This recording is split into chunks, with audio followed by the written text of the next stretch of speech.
A paz do Senhor, meus irmãos, minhas irmãs, sejam muito bem-vindos ao nosso canal. É tempo de ensinar EBD, um canal exclusivo para os amantes da Escola Bíblica Dominical. Você aí do outro lado já me conhece, eu sou Adriano Ricobelo, sou presbítero da Assembleia de Deus aqui da Cidade Franca, no interior de São Paulo. Também sou professor da Escola Bíblica Dominical, ministro aulas também no CAPED, que é o Centro de Aperfeiçoamento Pedagógico da Escola Dominical. E hoje estudaremos a revista dos jovens, a lição de número 6, que tem como título A Autenticidade de uma Linguagem Sadia. Antes de nós iniciarmos o nosso vídeo, gostaria de pedir 3 coisas importantíssimas para você. Primeiramente, deixe aquele like do céu que tem abençoado muito o nosso canal. Também não deixe de comentar, isso é muito importante para que o YouTube entenda que esse vídeo, juntamente com seu like, tem relevância. E também compartilhe os nossos vídeos com aquela pessoa que você sabe que é professor da sala dos jovens e que ainda não conhece o nosso canal. Divulgue lá no grupo da sua igreja, divulgue lá nos grupos de WhatsApp, grupos de Facebook e com certeza você estará nos ajudando muito, ok? E lembrando, recapitulando, eu ministro aula para os jovens, também ministro a revista dos adultos e a minha esposa, a psicóloga Daniela Ricobelo, ministra a aula para os adolescentes, ok? Então vamos lá. A autenticidade de uma linguagem sadia. O texto principal se encontra em Provérbios, capítulo 18, versículo 21, que vai dizer o seguinte: a morte e a vida estão no poder da língua, e aquele que a ama comerá o seu fruto. Pegue uma tradução, a nova tradução da linguagem de hoje, que é uma tradução muito boa, e ela vai trazer o seguinte texto: o que você diz pode salvar ou destruir uma vida. Portanto, use bem as suas palavras e você será recompensado. Viu como é que ficou mais entendível? Essa Bíblia, irmãos, eu até aconselho, na verdade, você é uma Bíblia muito boa, tá? É a The Way. Ela é uma Bíblia excelente para você usar na sala com os seus adolescentes e pode ter certeza que eles vão amar. Ah, irmão Adriano, mas é a nova tradução da linguagem hoje. Mas, irmãos, CPAD, tá bom? A CPAD não ia dar um tiro no pé, não. Então, é uma Bíblia muito boa que você pode indicar para os adolescentes, para os jovens. Leitura fácil, compreensível, clara, objetiva, sem jargão, sem palavras coloniais.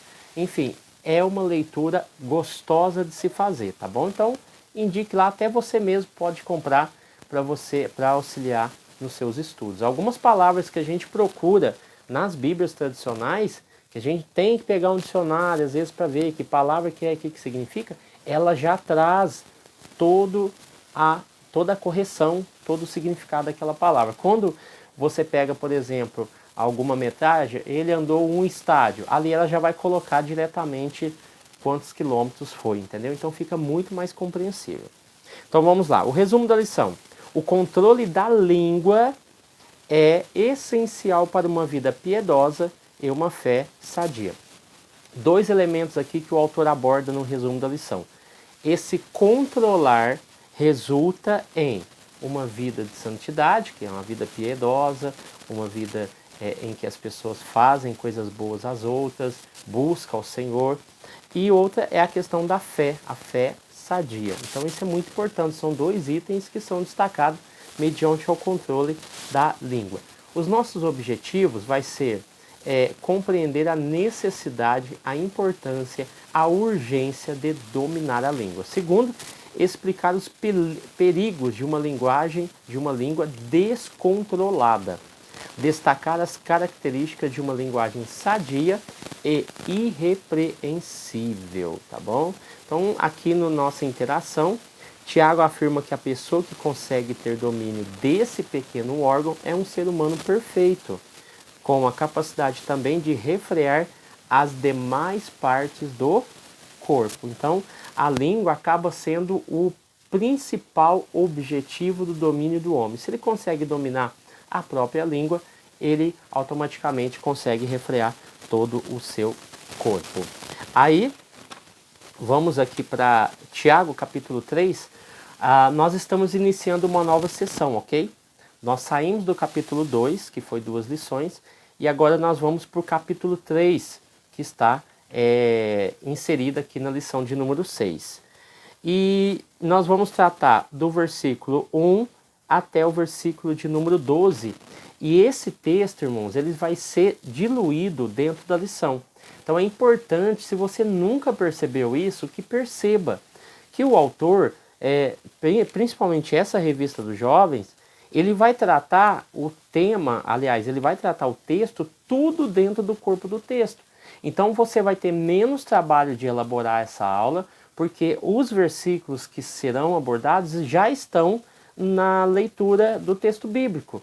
Então assim, você não precisa de ficar pescando aqui, pescando ali, algum versículo ou outro que você acha interessante, insira.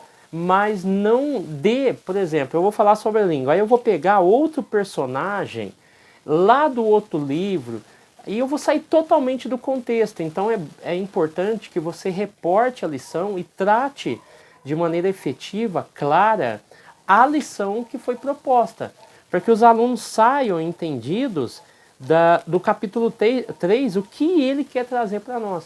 Então é importante que você tenha essa atenção, ok? Então, nós vamos tratar o capítulo de número 3. Vamos lá, a introdução.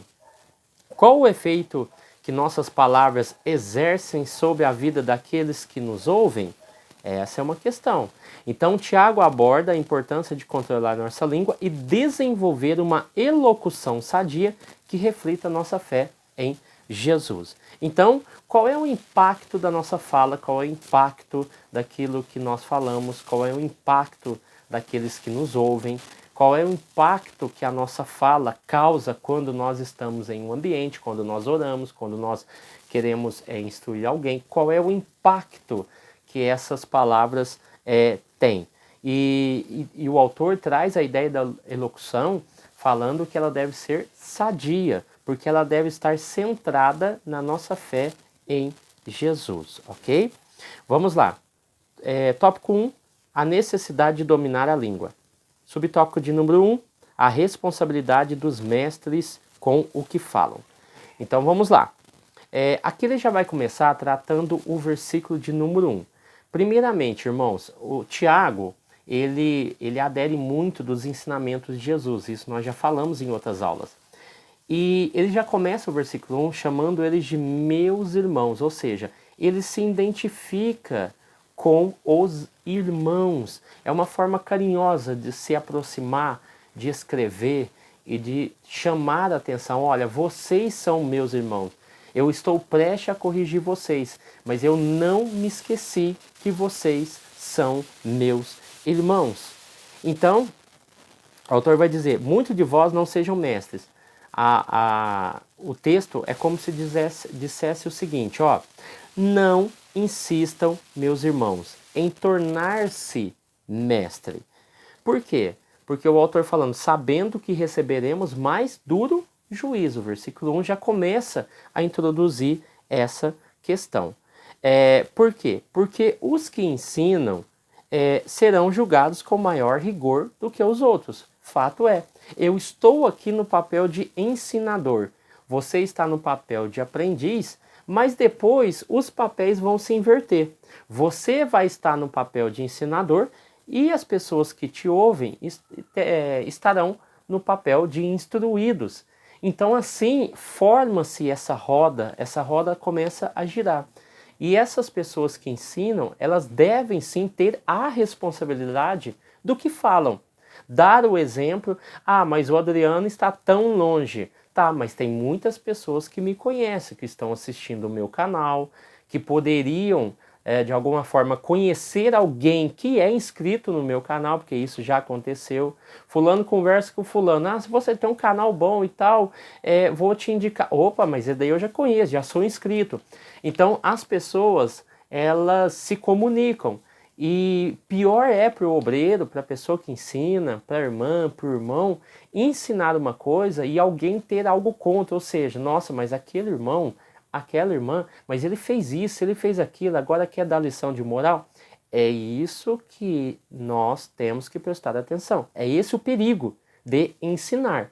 Você está na linha de frente. Você é a vidraça, com certeza. Você está na linha de frente e as pessoas estão observando o que você fala, o que você faz, um deslize que você dá. Isso é normal. É por isso que nós temos que vigiar, tá bom? E fato é que as palavras elas têm grande influência. O texto aqui em questão, na questão do mestre, a palavra aqui é Kyrios.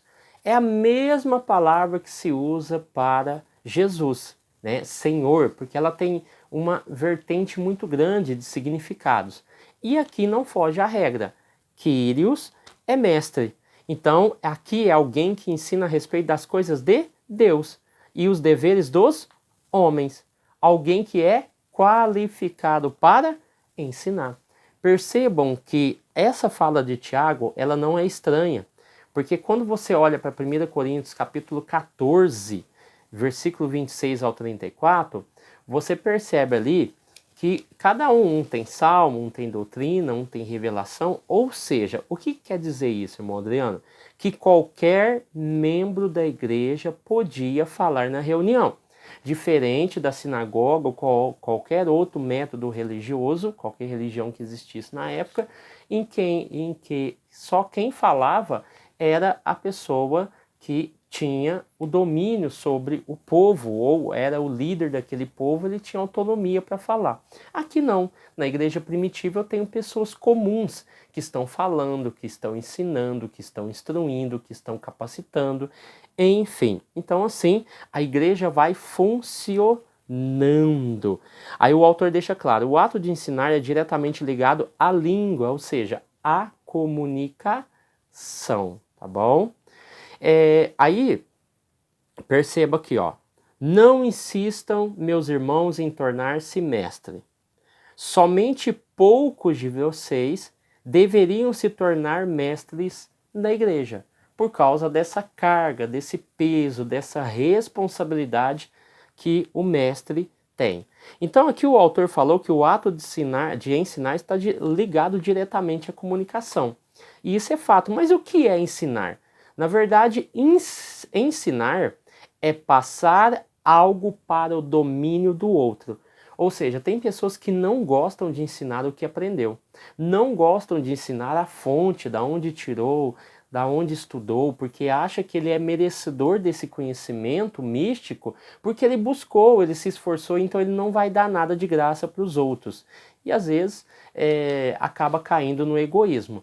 Mas quando eu falo de ensinar, eu estou falando de passar algo para o domínio do outro. Ou seja, a pessoa que está me ouvindo, muitas das vezes, não tem domínio sobre aquele assunto, não tem domínio sobre aquela questão, não tem domínio sobre aquela situação. Quando alguém fala, quando alguém orienta, quando alguém fala sobre algum assunto, essa pessoa passa a ter o domínio da situação. E por que ela passa a ter o domínio da situação, do momento e da circunstância?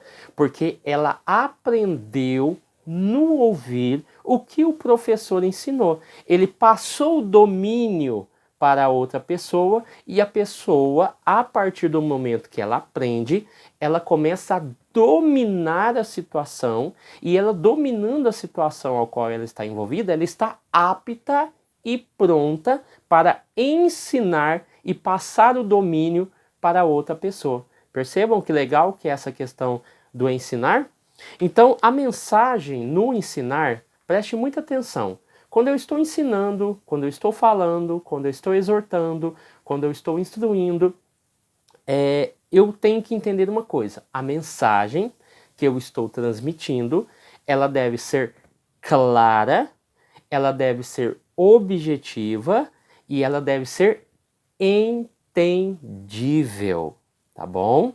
E além de ser clara, objetiva, entendível, ela tem que ser completa e amorosa. Então, ela sendo completa e amorosa, eu consigo ensinar e passar esse domínio que a pessoa precisa. Então, tudo isso graças à orientação do Espírito Santo.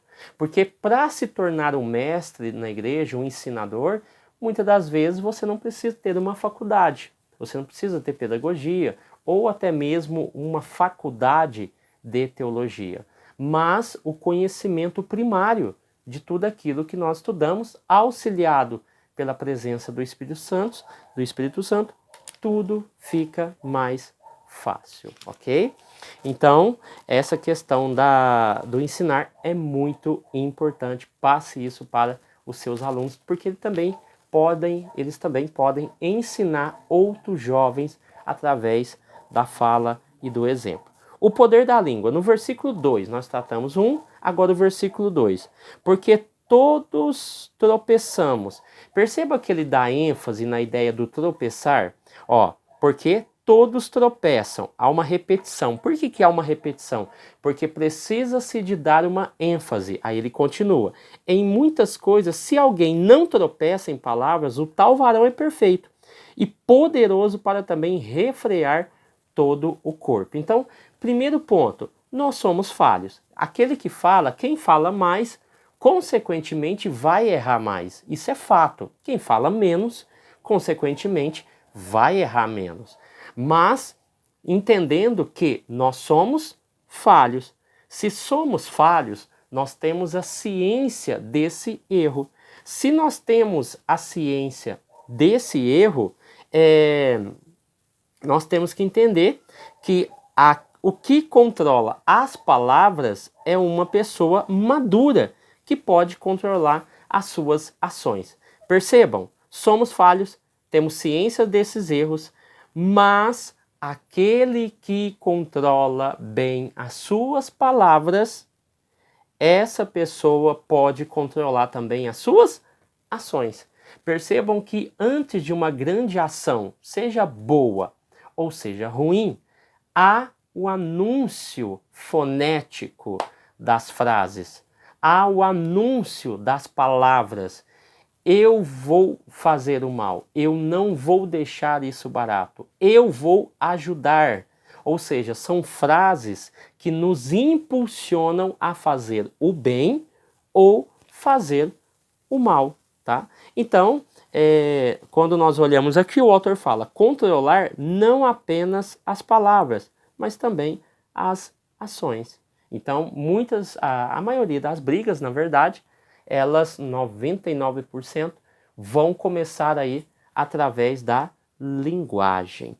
E o texto bíblico de Tiago, ele fala muito sobre essa questão, porque aqui nós estamos tratando o capítulo 3, correto? E até agora nós estamos no versículo 2.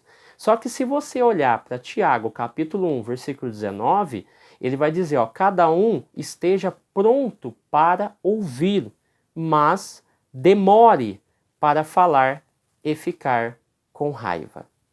Capítulo 1, versículo 26. Alguém está pensando ser religioso? Se não souber controlar a língua, a sua religião não vale nada. E ele está enganando a si mesmo. Capítulo 4, versículo 11, Tiago. Meus irmãos, não falem mal uns dos outros. Capítulo 5, versículo 12. Quando vocês prometerem alguma coisa, não jurem pelo céu. Ele pegou isso de Jesus, tá?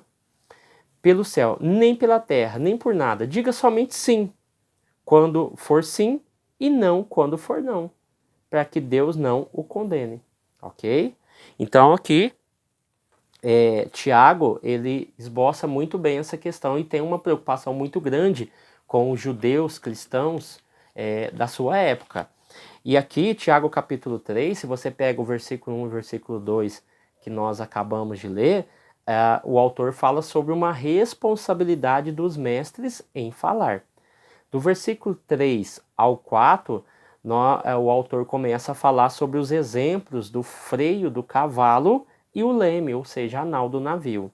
O versículo 5 e 6 vai falar sobre as tragédias causadas pela língua. O 7 e o 8 vai dizer que ninguém controla a língua, porque ela tem um veneno mortal. E o versículo 9 ao 12 é o contraste entre o bem dizer e o mal dizer, tanto a Deus quanto ao homem, ok? E ele vai usar o exemplo também da figueira que não produz uva e da videira que não produz figo. E vai dizer que da mesma boca procede bênção e maldição, tá bom? Então, vamos aqui para o nosso texto, vamos voltar, ali foi só um resumo. Subtópico 3, língua, um pequeno membro capaz de causar um grande impacto. Aqui ele compara a língua ao freio que dirige um cavalo e o leme que controla um navio, tá? E isso tudo, versículo 3 e versículo 4. Ele só colocou o 4, mas acrescente aí o versículo 3, onde ele fala sobre o freio que segura o cavalo e o leme que controla o navio. Esses dois pontos que ele coloca são dois pontos positivos, porque são pequenos instrumentos dentro da sua engrenagem, ou seja, o freio do cavalo tem a sua questão positiva, porque ele freia, ele direciona o cavalo para onde o cavaleiro quer, e o leme do navio, comparado ao próprio navio, ele é pequeno, e ele é controlado por aquele que está guiando. Então, são coisas positivas. Percebam, o versículo 3 vai dizer, até na boca dos cavalos colocamos um freio, para que nos obedeçam. Tiago está se colocando como um cavaleiro. E ele vai dizer, ó, é nós que colocamos esse freio, para que esse animal nos obedeça através do freio. Então ele coloca a pessoa naquela situação. Quando ele vai falar sobre o leme, ele também usa a mesma estratégia, a mesma questão. Ó, é como se ele estivesse dizendo o seguinte, irmãos, imagine que vocês estão controlando um barco, versículo 4, né? Ele é guiado por um pequeno leme e vai aonde o piloto quer. É o piloto que dirige, que direciona, que faz que vira para a esquerda, vira para a direita, enfim, é o piloto. Então as duas primeiras ilustrações falam sobre valores positivos ao falar controlado. Então a ideia tanto o cavalo quanto o navio estão sendo controlados por um ser humano. Aí quando ele fala desse controle, ele está querendo dizer o seguinte, olha, e nós que temos a nossa língua? Se nós conseguimos dominar o cavalo, se nós conseguimos dominar o navio, por que o ser humano não consegue dominar a sua língua? Então a questão aqui é o controle. E nós, como cristãos, devemos fazer isso, ter controle. Ele deve ser capaz de controlar a sua língua para que tenha um bom curso nos mares desta vida, os quais precisamos atravessar, tá bom? Então vamos lá para o tópico 2. Se você estiver gostando aí da aula, deixe o seu like, deixe o seu comentário. Isso é muito importante, tá bom? Os perigos de uma língua descontrolada. Perceba que nós fomos versículo 1, versículo 2, versículo 3, versículo 4. Agora, vamos abordar aqui o versículo de número 5. A ideia é mostrar que as palavras podem causar danos enormes e duradouros. Percebam, o versículo 5 vai falar que esse pequeno membro se gloria de grandes coisas. O pequeno membro, a língua, assim como o pequeno leme comparado ao navio, dirige, o pequeno membro que é o freio do cavalo, que controla esse cavalo, agora está falando desse pequeno membro que está dentro da nossa boca, que é muitas das vezes incontrolável. Aí o versículo de número 6, após ele falar que esse pequeno membro, essa língua, se gloria de grandes coisas, no versículo 6 ele vai dizer que a língua é um fogo. Por que ela é um fogo? E por que ele caracteriza a língua como um fogo? Por quê? porque ela é um mundo de maldades. A comparação que Tiago faz com a língua é comparado ao universo, ao mundo em que as pessoas estão vivendo, ou seja, de tão grandioso, maravilhoso, tem também de destrutivo. Então, o tamanho do mundo é representado nesse tamanho da língua, tá? Então, ela é um mundo de maldades. Ela ocupa um lugar em nosso corpo. Ela é parte integrante do nosso corpo. Então, se ela é parte integrante do nosso corpo, quer dizer que nós temos a responsabilidade, o dever e também a incumbência de controlar a língua. E o texto vai dizer também no versículo 6 que ela espalha o mal em todo o nosso ser. Se ela é um mundo de maldades, quer dizer que ela espalha o mal em todo o nosso ser. E ele vai acrescentando ainda, ó, com o fogo que vem do próprio inferno. Com o fogo que vem do próprio inferno. Como é que ela espalha o mal? E por que a língua é um fogo? Porque o fogo que vem do próprio inferno. Ela põe toda a nossa vida em chamas. Então as pessoas, pelas palavras, elas se colocam em cada situação, elas se enrolam tanto. É bom para você levantar isso em sala de aula, para alertar os seus jovens concernente à fala. Se eles têm dúvida de algo, não falem. Se eles não sabem se é verdade ou não, não falem. Se eles estão ansiosos para falar porque querem desabafar e querem jogar na cara, não falem. Porque depois que falar, pedra lançada não volta. Então, tem que tomar cuidado. Porque se falar, a partir do momento que você falou, você feriu e matou alguém. Então, ela tem, quando é usado com má fé, o próprio fogo do inferno, tá? Porque essa língua é um fogo. O versículo 5, né, voltando aqui, veja como uma grande floresta pode ser incendiada por uma pequena chama. Essa é a grande comparação que Tiago faz. Olha, eu estou falando que ela se gloria de grandes coisas, por grandes coisas, uma língua pequena, mas ela também incendeia uma grande floresta, porque ela põe fogo, e esse fogo vem do inferno. Esse fogo é maléfico, destrói as pessoas, tá bom? Então a língua como fogo. Vamos lá. Então aqui, ó, mentir, difamar, alimentar o ódio, criar discórdia, incitar a luxúria e etc.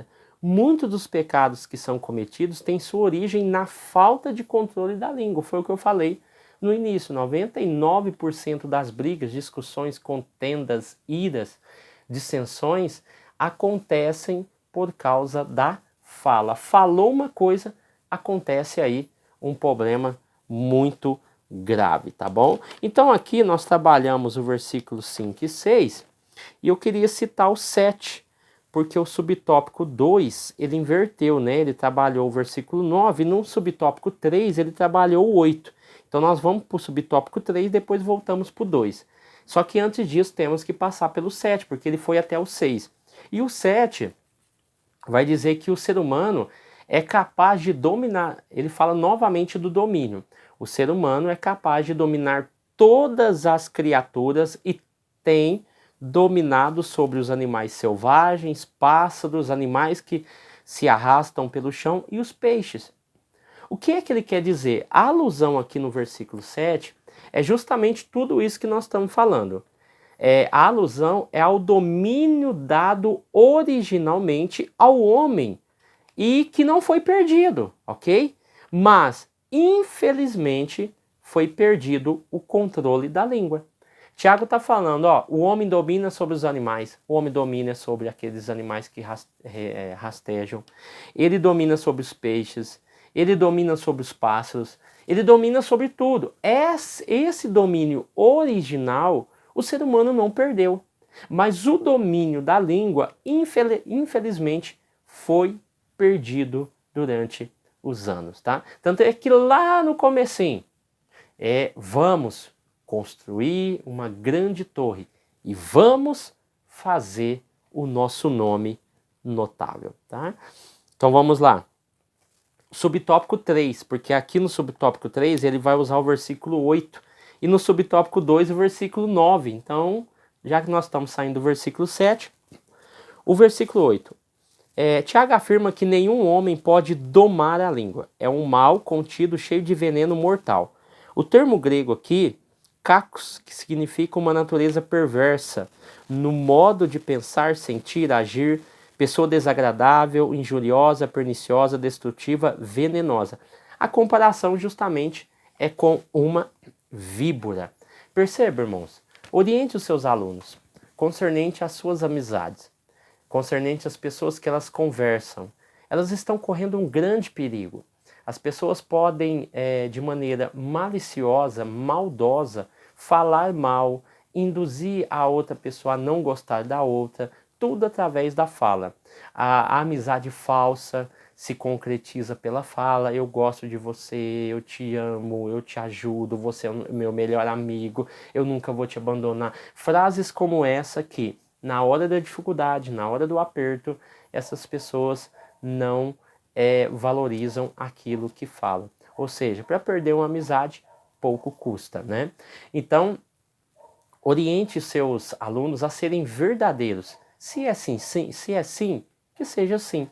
Se é não, fale não, porque o não também é libertador. Faz isso para mim? Não, eu não posso fazer, eu não tenho tempo, eu não tenho disponibilidade, mas a outra pessoa vai ficar magoada. Às vezes vai ficar, mas é melhor você ser sincero do que você dizer sim e não ir, né? Então, isso caiu muito na parábola de Jesus, né? Um falou que ia trabalhar no outro dia, falou que não foi. O outro falou que não ia e acabou indo. Então, acontece isso. Então, seja sincero.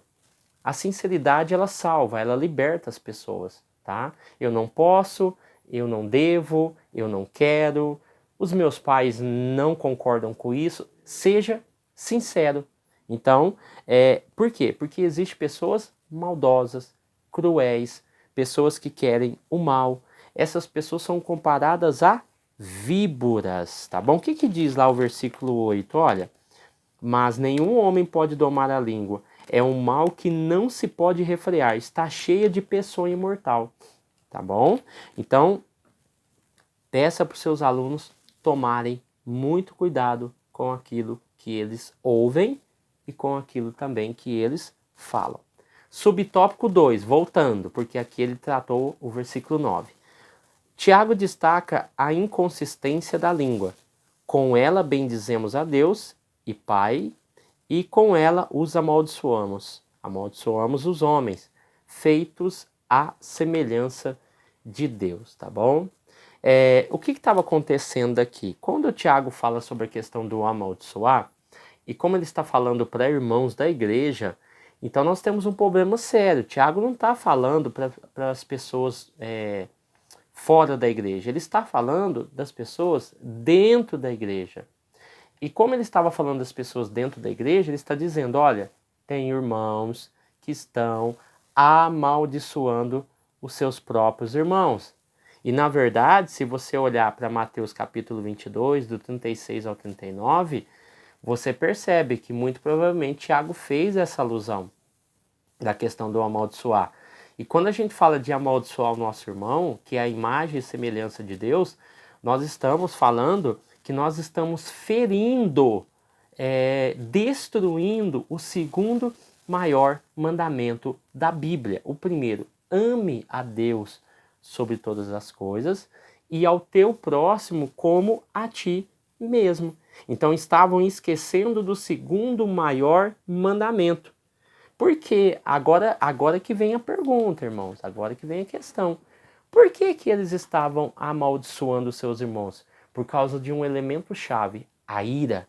Quando eu estou irado, quando eu estou nervoso, quando eu estou à flor da pele, eu amaldiçoo, eu vou xingar, eu vou querer humilhar, eu vou querer colocar para baixo, eu vou diminuir essa pessoa. Então a ira era a causadora das provocações e as maldições existentes aqui, tá?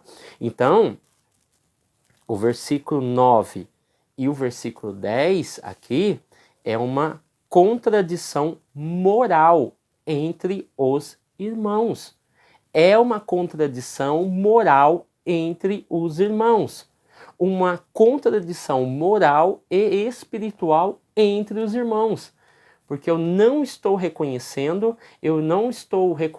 que ele é superior a mim, eu não estou reconhecendo que ele é meu próximo, eu não estou reconhecendo que nós comungamos da mesma fé, da mesma profissão de fé, eu não estou levando em consideração que ele e eu faz parte, segundo Efésios, da família de Deus, e como partes integrantes da família de Deus, eu não estou o respeitando como meu irmão. Então, por isso que o versículo 10 vai dizer: da mesma boca saem palavras, tanto de agradecimento como de maldição. Aí Tiago vai dizer, ó, meus irmãos, isso não deve ser assim. Porque da mesma forma que eles estão louvando, adorando a Deus, passa-se o culto, passa-se as horas, ele está xingando, humilhando e fazendo,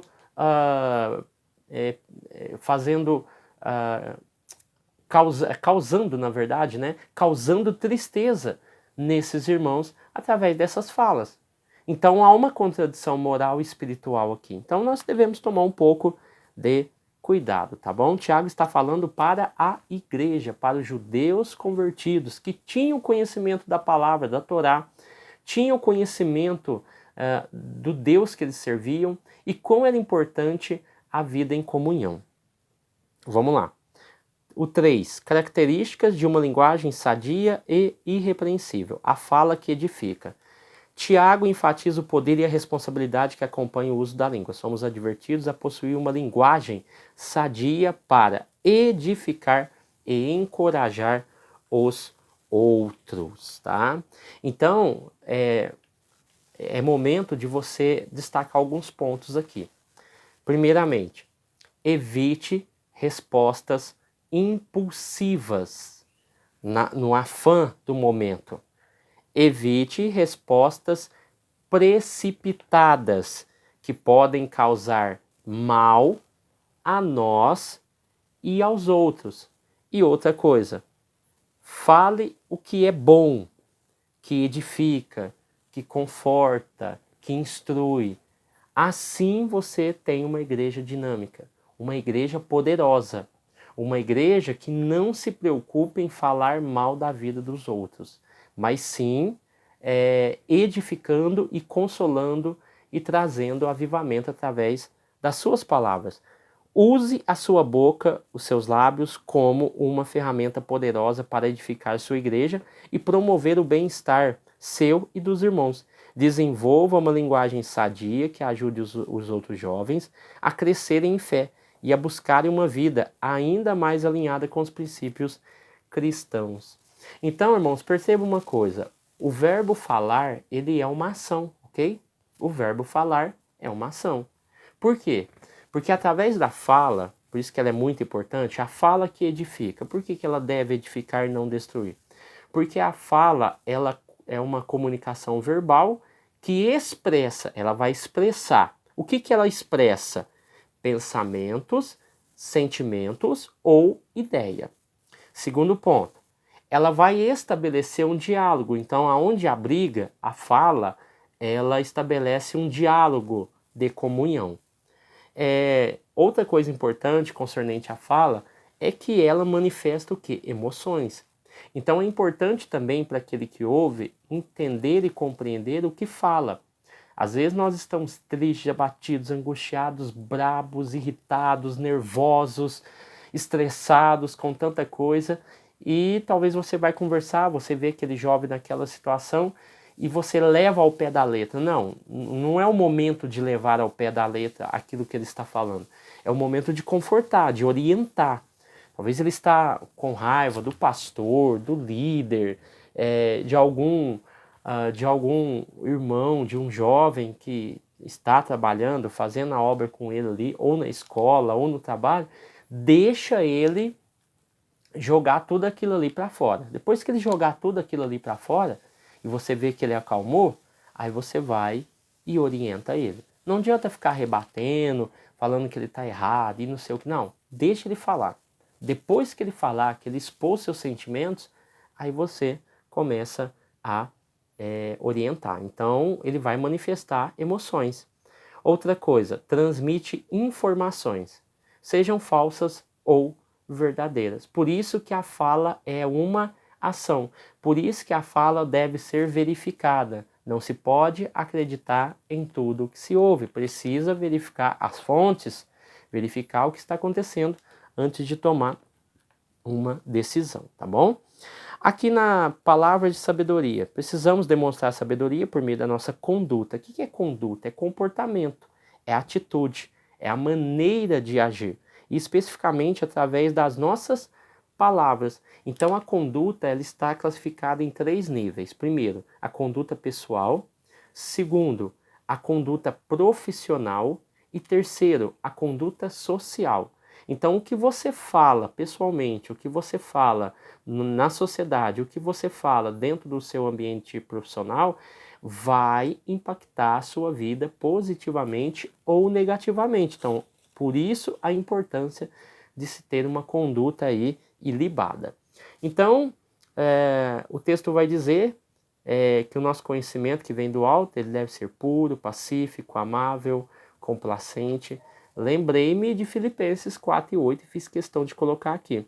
Concluindo, caros irmãos, absolutamente tudo o que for verdadeiro, honesto, justo, puro, amável e de boa fama. Percebam que todos esses elementos não sobrevivem sem a fala. Se houver algo excelente ou digno de louvor, se tiver mais alguma característica, nisso pensai. Então a fala, ela está em todos os ambientes, em todos os lugares, e ela faz parte do nosso cotidiano. Uma língua controlada reflete a sabedoria divina e a presença do Espírito Santo em nossas vidas. Aqui, subtópico 3, reflexo da fé em Cristo. Nossa falta deve ser um reflexo, nossa fala, deve ser um reflexo da nossa fé em Cristo. O crente deve se comunicar de modo a evidenciar a sua fé em Jesus. Colossenses 4:6 vai falar que a nossa fala deve ser sempre agradável, bem temperada com sal. Então você pode exortar, você pode chamar a atenção, você pode consolar, edificar, você pode puxar a orelha, mas deve ser temperada com sal. Nem a mais, para não ficar salgado, e nem de menos, para ficar com dessabor, dessabor, Então nós temos que tomar cuidado com isso, tá? Tome cuidado na hora de falar. Não seja rude demais, não seja ríspido demais, mas também não seja chorão demais na hora de instruir uma pessoa. A pessoa está chorando, você está chorando junto. Então é preciso ter esse autocontrole para que essa fala sua seja firme, forte, eficiente, e que traga a mudança necessária. Depois que você conversou, você pode chorar, porque tem situações que são complicadas, irmãos. Mas mostre a firmeza e a clareza através das palavras, tá bom? Vamos lá. Reflexo da fé em Cristo, é o que nós estamos. Para falar com sabedoria, e aqui eu coloquei para a gente encerrar, anotação minha. Para falar com sabedoria e propriedade de assunto, é preciso. O que é preciso para falar com propriedade de assunto? Ouvir. Ouvir é receber sons, correto? Eu estou recebendo sons por meio da minha audição. Prestar atenção ao que alguém está dizendo. A pessoa está falando com você, irmão, você é líder, você é professor, preste atenção naquilo que a pessoa está falando. Ela precisa de atenção, então deixe tudo que você está fazendo e preste atenção naquilo que a pessoa está falando. Segundo ponto, compreender e interpretar o que é comunicado. Porque senão você vai falar assim, não, mas eu entendi assim. Ah, mas eu compreendi desse jeito. Não, peraí. Você não entendeu nada. O outro não soube explicar, você não compreendeu. Ou o outro explicou bem e você não compreendeu. Porque a raiva, alguns sentimentos desregulam a nossa atenção. Principalmente quando nós queremos resolver uma situação e a pessoa está falando e a gente já quer ir direto para o ponto. E aí a gente fala assim, não, mas eu já estou entendendo o que você está querendo dizer. Você está querendo dizer isso? Não, peraí, a pessoa está falando. Então você quer ajudar? Quer resolver o problema? Então vamos ouvir. Fale, eu vou compreender, vou interpretar o que é comunicado, ok? Outra coisa, ouvir é escutar, ouvir. Ouvir não é só entrar sons, como eu disse no começo. Ouvir e receber por meio da audição, tá? Isso é o princípio. Mas o que é realmente ouvir na prática? É escutar, é perceber, é sentir, é distinguir, é compreender. Percebam que o ouvido, quando nós estamos ouvindo alguém que está passando por um momento de dificuldade, nós temos que sentir misericórdia e compaixão daquela pessoa. Por quê? Porque escutar é perceber. É perceber quando a pessoa não está bem, através da fala. É perceber que ela está melancólica. É perceber que ela está com raiva na sua fala. É perceber que ela está decepcionada. É perceber que ela não consegue resolver os seus problemas. É perceber que ela quer falar algo para você. É perceber.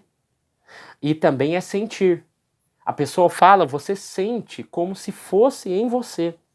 Como se você estivesse passando por aquele problema. E quando você sente, através da audição, esse ponto, esse ápice, essa pessoa se sente melhor e você consegue ajudar ela. Tá bom? E é distinguir. Saber distinguir, saber que não é com você, saber que não é com a igreja, é com ela. O problema está nela e o problema precisa ser resolvido. Ou que o problema não está nela, está no outro. Então vamos juntar as partes e vamos ajudar. Amém, meus irmãos? Então, nós ficamos com essa aula maravilhosa. Espero que você tenha uma ótima semana, um bom domingo, uma boa aula de escola dominical e que Deus abençoe sua casa, sua família. Fique com Deus e até o próximo vídeo, em nome de Jesus.